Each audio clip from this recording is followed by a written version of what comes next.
Hello everyone, स्वागत है आपका हमारे यूट्यूब चैनल ITI क्यू पर। ये जो हमारा टॉपिक है इंट्रोडक्शन ऑफ 2 पॉइंट स्टार्टर, ये भाग 1 है। इसके बाद हम आपको बताएंगे भाग 2। उसमें रहेगा कि जो हमारा मोटर है उसमें हम टर्मिनलों की पहचान करना आपको बताएंगे, और जो हमारे कनेक्शन होते हैं, जो पैनल से मोटर तक के जो कनेक्शन होते हैं वो हम आपको बताएंगे, और मोटर को रनिंग कंडीशन में आपको बताएंगे। वो हो जाएगा हमारा भाग 2। आज का हमारा भाग 1 है, उसमें हम आपको पैनल का इंट्रोडक्शन के बारे में बताएंगे। आज का हमारा जो टॉपिक है वो है 2 पॉइंट स्टार्टर। जो हमारा 2 पॉइंट स्टार्टर है उसका जो पैनल है उसके बारे में आज हम चर्चा करने जा रहे हैं। मोटर के नेम प्लेट की हम अगर जो बात करते हैं तो यहाँ पर है DC मोटर सीरीज टाइप। जो हमारा DC मोटर होता है उसे ऑन या ऑफ यानी कि बंद या चालू करने के लिए हम 2 पॉइंट स्टार्टर का प्रयोग करते हैं। अब क्या होता है स्टार्टर, उसको स्टार्ट करने के लिए हम स्टार्टर का प्रयोग क्यों करते हैं, क्यों ना उसकी जगह पे हम MCB, ELCB, ICTP का प्रयोग कर सकते थे। तो जो हमारा स्टार्टर होता है उसी का प्रयोग हम क्यों करते हैं, आज की जो वीडियो है उसमें हम आपको बताने जा रहे हैं।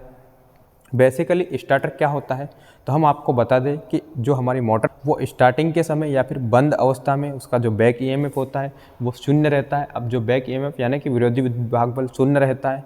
इस कारण से क्या है, स्टार्टिंग के समय जो हमारा आर्मेचर रहता है उसमें जो धारा रहती है जो अधिक मात्रा में आर्मेचर में चली जाती है। इस कारण से जो हमारे आर्मेचर वाइंडिंग है वो जल सकती है। और उसी आर्मेचर वाइंडिंग को बचाने के लिए हमने आर्मेचर के सीरीज क्रम में एक प्रतिरोध जोड़ दिया है जिसे हम स्टार्टर कहते हैं। तो बेसिकली जो स्टार्टर है उसके हम इंट्रोडक्शन की बात कर रहे थे। तो जो हमारा पैनल्स है उसमें सबसे पहले आ जाता है इनपुट और आउटपुट, यानी कि हमें इनपुट सप्लाई कहाँ से देना है, आउटपुट कहाँ से देना है, और इनपुट में कितना सप्लाई देना। अगर जो हमारा पैनल है उस पर अगर जो नहीं लिखा रहता है कि इसमें मेन इनपुट किधर है और आउटपुट किधर है, तो हम आपको यहाँ पर बता देते हैं कि किसी भी अगर जो मोटर की बात की जा रही है या फिर किसी भी पैनल की बात हम करते हैं तो हमारा जो पैनल होता है उसमें हमेशा आप ध्यान दीजिएगा, जो हमारा पैनल होता है उसमें हमेशा राइट हैंड, जो हमारा पैनल है पैनल के राइट हैंड पर हमें मेन सप्लाई देना है जिसे हम इनपुट सप्लाई बोलते हैं, और जो हमारा लेफ्ट हैंड रहता है उसे हमें मोटर से आउटपुट में कनेक्ट करना रहता है। याद रखिएगा कि जो हमारा इनपुट होता है वो हमेशा राइट साइड में होता है। यहाँ पर क्लियर हो गया कि ये वाले जो हमारे पॉइंट हैं वो इनपुट पॉइंट है, यानी कि यहाँ पर नेम प्लेट पर लिखा गया है मेन इनपुट 230 वोल्ट AC, और ये वाले जो हमारे टर्मिनल्स है इसे हम इनपुट टर्मिनल्स बोलते हैं। अब हम यहाँ पर बात कर रहे थे DC मोटर की। अब जो हमारा DC मोटर है वो DC सप्लाई से चलता है, पर यहाँ पर हम जो है 230 वोल्ट AC दे रहे हैं। तो हम आपको बता दे रहे हैं कि जो हमारा पैनल्स है, हमारे पैनल के अंदर पहले से ही रेक्टिफायर सर्किट लगा हुआ है, और जो रेक्टिफायर का काम होता है कि AC को DC में कन्वर्ट करना। DC धारा है वो आमतौर पर नहीं मिल पाती है, इसलिए हम यहाँ पर AC देते हैं और रेक्टिफायर के ज़रिए कन्वर्ट होकर वो DC में पहुँच जाती है। जैसे ही हम यहाँ पर AC सप्लाई देते हैं और रेक्टिफायर के ज़रिए DC में कन्वर्ट हो जाती है, वैसे ही हमारा इनपुट इंडिकेटर, जो हमारा इनपुट इंडिकेटर है यानी कि वो ऑन हो जाता है, वो चालू हो जाता है। उसके बाद जैसे ही हम आते हैं, अब हमारा मेन टर्मिनल को हमने सप्लाई दे दिया, उसके बाद हम नाइफ स्विच जो कि हमारा सर्किट ब्रेकर, जो कि हमारा सर्किट है उसे ऑन ऑफ करने के लिए प्रयोग किया गया है। अब हमारे नाइफ स्विच को हम जैसे ही ऑन करते हैं तो हमारे वोल्ट मीटर पर रीडिंग शो हो जाती। अब बात यहाँ पर नाइफ स्विच की आई। अब नाइफ स्विच के जरिए भी आप पता लगा सकते हो कि हमें इनपुट पक्ष में सप्लाई कौन सी देनी है, AC या DC।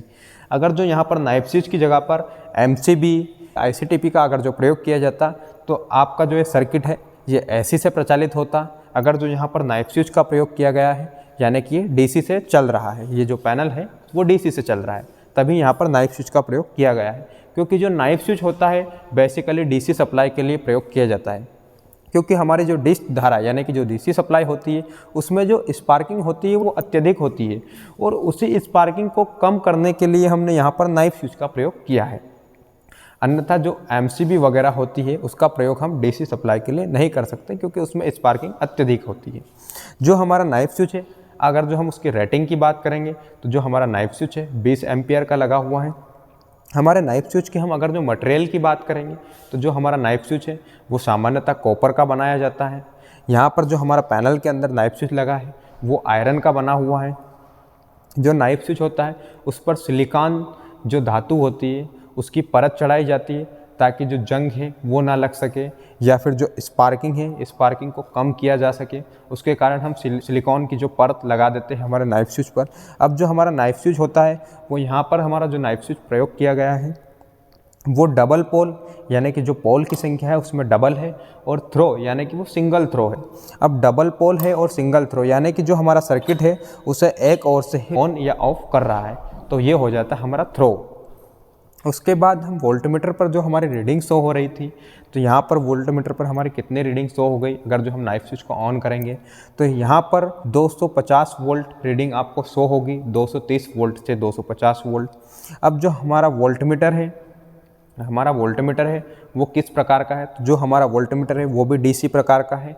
अब डीसी में कौन सा आता है, अब जो वोल्टमीटर होते हैं वो दो प्रकार के होते हैं, एमआई और एमसी यानी कि मूविंग कॉइल, और एमआई यानी कि मूविंग आयरन। तो जो मूविंग कॉइल होता है बेसिकली उसका प्रयोग डीसी सप्लाई के लिए किया जाता है, हालांकि वो दोनों सप्लाई पर प्रचलित हो सकती है, पर बेसिकली जो मेन रूप से हमारा एमसी प्रकार का मूविंग कॉइल प्रकार का जो वोल्टमीटर होता है उसका प्रयोग हम डीसी के लिए करते हैं। अब जो हमारा वोल्टमीटर है उसके बाद हम जैसे ही पैनल्स पे आगे बढ़ते हैं तो यहाँ पर हमारा एमीटर आता है। जो हमारा एमीटर होता है वो जो हमारी मोटर रहती है वो ऑन अवस्था में रहती है, तब वहाँ पर उसका मोटर का करंट जो है हमें एमीटर के द्वारा पता लगाया जाता है। जो मोटर का करंट होता है उसको हम एमीटर से पता लगा सकते हैं या फिर एमीटर से प्राप्त कर सकते हैं। अब हमारा ये वाला अगर जो सर्किट पूरा कंप्लीट हो जाएगा, हमारा नाइफ स्विच ऑन हो जाएगा, तो यहाँ पर हमारा आउटपुट इंडिकेटर, जो हमारा आउटपुट इंडिकेटर है वो ऑन हो जाएगा, और उसका कार्य रहता है कि हमारा इधर वाला जो इनपुट पक्ष का सर्किट है वो पूर्णतः कंप्लीट है, आप अब मोटर को ऑन कर सकते हो। तो मोटर को ऑन करने से पहले सबसे पहले आपको यहाँ पर ध्यान देना है कि जो हमारी मोटर होती है उस पर लोड लगा होना चाहिए, क्योंकि यहाँ पर हम सीरीज टाइप मोटर की बात कर रहे हैं, और जो हमारी सीरीज टाइप मोटर होती है उसको बिना लोड के नहीं चलाया जा सकता, क्योंकि उसकी जो स्पीड रहती है अत्यधिक स्पीड होती है, और इस कारण से उसकी आर्मेचर वाइंडिंग उखड़ सकती है, इसलिए उसको हमेशा 10 से 15 किलो लोड पर ही चलाया जाता है। ठीक है। उसके बाद अगर जो हमें मोटर को स्टार्ट करना है तो हम स्टार्ट कैसे करेंगे, तो ये वाला जो भाग होता है इसे हम बोलते हैं स्टार्टर। यहाँ पर नेम प्लेट पर अगर जो आप बात करोगे तो इस पर लिखा हुआ है कि 2 पॉइंट स्टार्टर, यानी कि ये 2 पॉइंट स्टार्टर है, और जो हमारा पैनल है वो भी 2 पॉइंट स्टार्टर का ही होता है। अब हमारा 2 पॉइंट स्टार्टर है, हम कैसे पता लगा सकते हैं कि जो हमारा स्टार्टर है वो 2 पॉइंट है। यहाँ अगर जो नेम प्लेट नहीं भी हो तो भी इसका प्रयोग मोटर को स्टार्ट करने के लिए किया जाता है। जो हमारा स्टार्टर होता है, अगर जो नेम प्लेट नहीं भी रहती है तो यहाँ पर आपको कुछ टर्मिनल नज़र आ रहे हैं, उनकी संख्या भी लगभग 2 ही है। पर जो टर्मिनल्स हैं, इन टर्मिनलों के द्वारा भी आप पता लगा सकते हो कि आपका स्टार्टर 2 पॉइंट है या फिर 3 पॉइंट है। यहाँ पर अगर जो टर्मिनलों की संख्या 2 होगी तो आपका स्टार्टर 2 पॉइंट हो जाएगा, अगर जो टर्मिनलों की संख्या 3 हो जाएगी तो आपका स्टार्टर 3 पॉइंट हो जाएगा। ठीक है। उसके बाद जब हम आगे बात करते हैं तो जो हमारा होता है कि हमारा पूरा हो गया है तो 2 पॉइंट हो गया, ये हमें पता चल गया। उसमें जो सबसे बड़ा वाला भाग रहता है उसे हम एनवीसी बोलते हैं, 9 वोल्ट कॉइल, और एनवीसी कॉइल है उसे ही हम होल्डिंग कॉइल बोलते हैं। अब जो हमारा एनवीसी कॉइल हो गया, एनवीसी कॉइल के बाद हम आगे बढ़ते हैं तो हमारी आ जाती है जो ये पूरा वाला भाग होता है, इसे हम बोलते हैं कनेक्टिंग आर्म यानी कि संयोजक भुजा। अब जो हमारी संयोजक भुजा होती है उस पर अनेक प्रकार के उपकरण कसे होते हैं, जैसे कि spiral spring, soft iron keeper, starting stud और स्टार्टिंग हैंडल। अब ये जो भाग होते हैं कहाँ पर कसे होते हैं, इनका क्या काम होता है वो हम आपको बताते हैं। जो ये वाला पूरा हमारा भाग होता है उसे हम कनेक्टिंग आर्म यानी कि संयोजक भुजा बोलते हैं। उसके बाद जो यहाँ पर बेसिकली ये वाला यहाँ पर लगा हुआ भाग है इसे हम बोलते हैं स्पाइरल स्प्रिंग, जो कि इसके पीछे लगी हुई है और यहाँ पर कनेक्ट है। उसके बाद जो हमारा ये वाला भाग होता है स्पाइरल स्प्रिंग के आगे लगा हुआ, इसे हम बोलते हैं सॉफ्ट आयरन कीपर। अब हमारे सॉफ्ट आयरन कीपर के बाद जो हमारा यहाँ पर ये वाला भाग लगा है जो कि स्टड से कनेक्ट है, इसे हम बोलते हैं स्टार्टिंग स्टड, जो कि फिक्स स्टड से जुड़ा हुआ है। ये वाला भाग हमारा होता है स्टार्टिंग स्टड। उसके बाद जो हमारा ये वाला भाग होता है जिसे हम स्टार्ट करने के लिए प्रयोग में लाते हैं उसे हम बोलते हैं स्टार्टिंग हैंडल। जो हमारा स्टार्टिंग हैंडल होता है वो इंसुलेटेड होता है, उस पर जो इंसुलेशन लगा होता है वो बेकेलाइट प्रकार का रहता है। जो बेकेलाइट इंसुलेशन होता है वो क्लास बी की कैटेगरी में आता है और उसका जो टेम्परेचर होता है 130 डिग्री सेल्सियस रहता है। स्टार्ट कर रहे हो और हमारा स्टार्टिंग हैंडल इंसुलेटेड है तो हमें किसी भी प्रकार का वैद्युतिक शॉक नहीं लगेगा। हमारी सुरक्षा के लिए यहाँ पर इसको इंसुलेटेड बनाया गया है। उसके बाद हम एनवीसी कॉइल की चर्चा करें तो जो हमारी एनवीसी कॉइल होती है, जिसे हम 9 वोल्ट कॉइल बोलते हैं, उसमें किसी भी प्रकार का वोल्टेज सप्लाई नहीं जाता है, वो धारा पर ही प्रचालित होती है। टर्नों की बात करें तो उसमें टर्नों की संख्या कम होती है। और जब वायर की बात करें तो मोटा वायर लगाया जाता है। और वायर कौन सा होता है तो उसमें CE वायर होता है, यानी कि कॉपर इनेमल्ड। कॉपर इनेमल्ड वायर होता है, टर्नों की संख्या कम होती है, वायर मोटा होता है, तो जो उसका गेज होता है वो भी कम होता है। फिर उसके बाद ये वाला जो पेपर लगा होता है इसे हम बोलते हैं लेदराइट पेपर, जो कि एनवीसी कॉइल के ऊपर लगा होता है। और इसका काम होता है, यहाँ पर जो लेदराइट पेपर है, ध्यान दीजिए, वो 2 काम कर रहा है। जो यहाँ पर लेदराइट पेपर है वो एक इंसुलेशन का भी काम कर रहा है, और उसके बाद जो एनवीसी कॉइल में चुंबकीय फील्ड बन रही है, चुंबकीय बल रेखाएं हैं, उनको मार्ग प्रदान करने का काम भी हमारा लेदराइट पेपर कर रहा है। उसके बाद हम आगे बात करते हैं तो ये वाले हमारे जो भाग होते हैं इन्हें हम बोलते हैं फिक्स स्टड। जो फिक्स स्टड रहते हैं वो एक प्रकार के प्रतिरोध रहते हैं। अब प्रतिरोध को जैसे ही हम स्टार्टिंग हैंडल को ऊपर की ओर लेके जाएंगे तो हमारे प्रतिरोध घटते जाते हैं, ठीक है। तो हमें स्टार्टिंग के समय अधिक प्रतिरोध मिलेगा, फिर थोड़ा सा कम हो जाएगा, फिर थोड़ा सा कम हो जाएगा, और कुछ समय बाद हमारा यहाँ का जो स्टार्टिंग प्रतिरोध है वो हट जाएगा और हमारा बैक EMF मोटर बना लेगी। और बैक EMF अगर जो विकसित हो जाएगा तो हमारे आर्मेचर को जलने का खतरा नहीं रहेगा। उसके बाद जो ये पूरा वाला जो बेस कसा होता है ये किस पर कसा होता है, तो जो हमारा ये बेस प्लेट होती है जिस पर कि पूरे उपकरण वगैरह कसे हुए होते हैं वो फाइबर की बनी होती है। उस पर ही हमारे एनवीसी कॉइल वगैरह कसे होते हैं और हमारे फिक्स स्टड कसे होते हैं। अब स्टड की हम बात करें तो जो हमारे स्टड होते हैं बेसिकली कॉपर के बनाए जाते हैं, और कॉपर के साथ साथ उसमें कुछ मात्रा में सिलिकॉन मिलाया दिया जाता है ताकि स्पार्किंग कम हो, क्योंकि जो हमारा स्टार्टर है वो DC से प्रचालित हो रहा है और DC में स्पार्किंग अधिक होती है। ये हमने आपको पहले भी बता दिया था। उसके बाद जो ये वाला भाग होता है इसे हम ओवरलोड कॉइल बोलते हैं। बेसिकली जब 2 पॉइंट स्टार्टर की बात की जाती है तो उसमें ओवरलोड कॉइल का प्रयोग नहीं किया जाता, पर जो हमारे पास ये वाला जो पैनल्स है, ये वाला जो स्टार्टर है, ये थोड़ा सा एडवांस टेक्नोलॉजी वाला है, इसलिए इसमें जो मोटर को ओवरलोड से बचाने के लिए पहले से ही ओवरलोड कॉइल लगा दिया गया है। बेसिकली इसका उपयोग 3 पॉइंट स्टार्टर और 4 पॉइंट स्टार्टर में किया गया है। वो हम नेक्स्ट जो आगे वाले वीडियो है उसमें इसका उपयोग भी हम बता देंगे। जो हमारे मोटर से कनेक्ट होने वाले टर्मिनल होते हैं जिसे हम आउटपुट पक्ष बोलते हैं, और जो मोटर से कनेक्ट होते हैं उसमें यहाँ पर टर्मिनलों की संख्या आपको 4 नज़र आ रही है।